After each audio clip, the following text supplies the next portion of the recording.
සුබ දවසක් කියලා හැමෝම ආදරෙන් පිළිගන්නවා. අද වීඩියෝ එකෙන් මම ඔයාලට කියලා දෙන්න හදන්නේ ළඟ එන නත්තලට ඒ වගේම 2022 අලුත් අවුරුද්දට කෑම මේසේ සරසන්න ඉක්මනින් ලේසියෙන් ඔයාලට හදාගන්න පුළුවන් අලුත්ම අලුත් කෑමක් ගැන. මේ අලුත්ම ස්වීට් එක කෑම මේසයට ලස්සනක් වගේම අලුත් වෙනසක් කරයි කියලා මං හිතනවා. ඔයාලටත් ගොඩක් ලේසි වෙයි මේක ඉක්මනින් ලේසියෙන් හදාගන්න පුළුවන් අමුද්‍රව්‍ය දෙකේ කෑමක් නිසා. දැන් මම ඔයාලට කියලා දෙන්නම් කොහොමද මේක හදන්නේ කියලා. මගේ නිරයිස් YouTube channel එක ඔයා තාම subscribe කරලා නැත්නම් පහළ තියෙන රතු පාට subscribe button එක ඔබලා ඊට එහා පැත්තේ තියෙන bell icon එකත් click කරන්න. එතකොට අලුත් වීඩියෝ එකක් දාපු ගමන් notification ඔයාගේ phone එකට ගෙන්න ගන්න පුළුවන්. මේ ස්වීට් එක හදන්න අවශ්‍ය කරන ප්‍රධාන අමුද්‍රව්‍ය දෙක තමයි මුදවාපු කිරි සහ පාන් පිටි. ඔයාලට මුදවාපු කිරි වෙනුවට කඩේ තියෙන යෝගට් කෝප්ප දෙකක් ගන්නත් පුළුවන්. ඔයාලා කඩේ තියෙන යෝගට් කෝප්ප දෙකක් ගත්තොත් එහෙම ඒ කෝප්පෙකින් මෙල්ලා පිටි කෝප්ප 3ක් ගන්න. එතකොට යෝගට් කෝප්ප දෙකකට පිටි කෝප්ප 3යි. එහෙම නැත්නම් ඔයාලට ගන්න පුළුවන් මුදවාපු කිරි ග්‍රෑම් 250කුයි පාන් පිටි ග්‍රෑම් 300කුයි. මම මෙතන අරගෙන තියෙන්නේ මුදවාපු කිරි. මම දැන් මුදවාපු කිරි ටිකයි පිටි ටිකයි මේ වගේ අනන්න පහසු බෝල් එකකට දාගන්නවා. තව අපිට බේකින් පවුඩර් ඕන වෙනවා. පිටි ග්‍රෑම් 300ට මම ගන්නවා බේකින් පවුඩර් තේ හැඳි දෙකක්.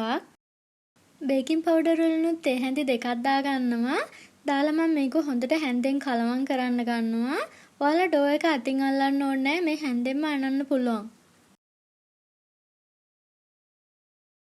මේ ඩෝ එක ගොඩාක් හදට තිබ්බොත් එහෙම මේ වගේ කිරි වලින් මේස හැන්දක් දාගන්න. මම මේ එකතු කරගන්නේ ෆ්‍රෙෂ් මිල්ක්.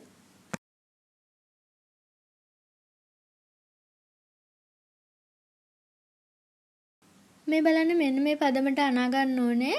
මේ ඩෝ එක අනා ගන්න මට විනාඩි 4ක් ගියා.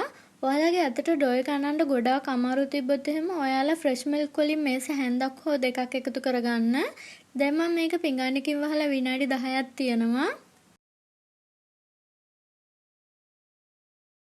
මේ තියෙන විනාඩි 10කට පස්සේ ඩෝ එක දැන් ටිකක් සොෆ්ට් වෙලා තියෙනවා ඔයාලට පේනවා ඇති.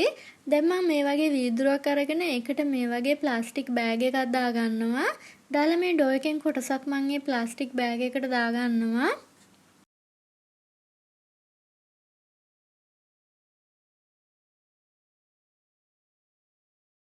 දැන් මේ විදිහට මේ ප්ලාස්ටික් බෑග් එක ඔයාලා පහසු විදිහකට අල්ලගන්න. අල්ලගෙන මේ වගේ මුල්ලකින් කපලා අයින් කරන්න.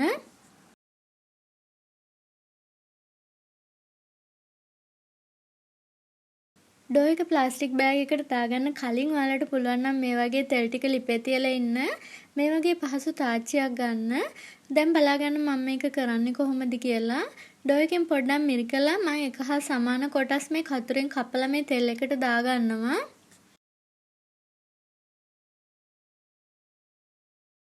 ගින්දර තියෙන්න ඕනේ සාමාන්‍ය ගින්දරේ. ගින්දර ගොඩාක් වැඩි කරගෙන තෙල් එක ගොඩාක් රත් කරගෙන මේ ස්වීට් එක මේකට මිරිකන්න එපා.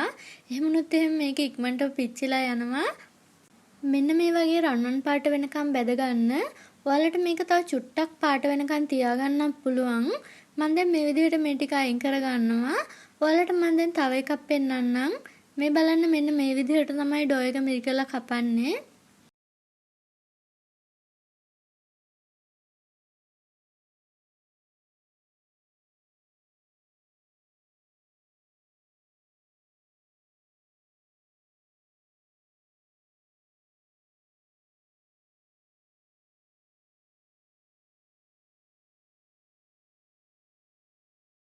මේ බලන්න මේ ටික හරිම ලස්සනට පිපිලා පිම්බිලා බැදිලා එනවා. මම දැන් මේ බැදගත්තු ටික ගිහින් දානවා. දවස් කිහිපයකට කලින් ඔයාලට මම කමියුනිටි පෝස්ට් එකක් දැම්මා. තෙල් ಜಾති බෙදලා දාන පත්‍ර ගන්න එපා මෙන්න මේ වගේ එකක් ගන්න කියලා. දැන් මේ විදිහට සීනි ටිකක් බ්ලෙන්ඩර් එකට දාලා දෙතුන් පාරක් බ්ලෙන්ඩ් කරලා ගන්න. ඒක මම මේ විදිහට පිඟානක දා ගන්නවා. දැන් මම මේ ටික සීනි වලින් උතලා ලස්සන භාජනයක අහුර ගන්නවා. මේ බලන්න මේක ගොඩාක් ලස්සනයි.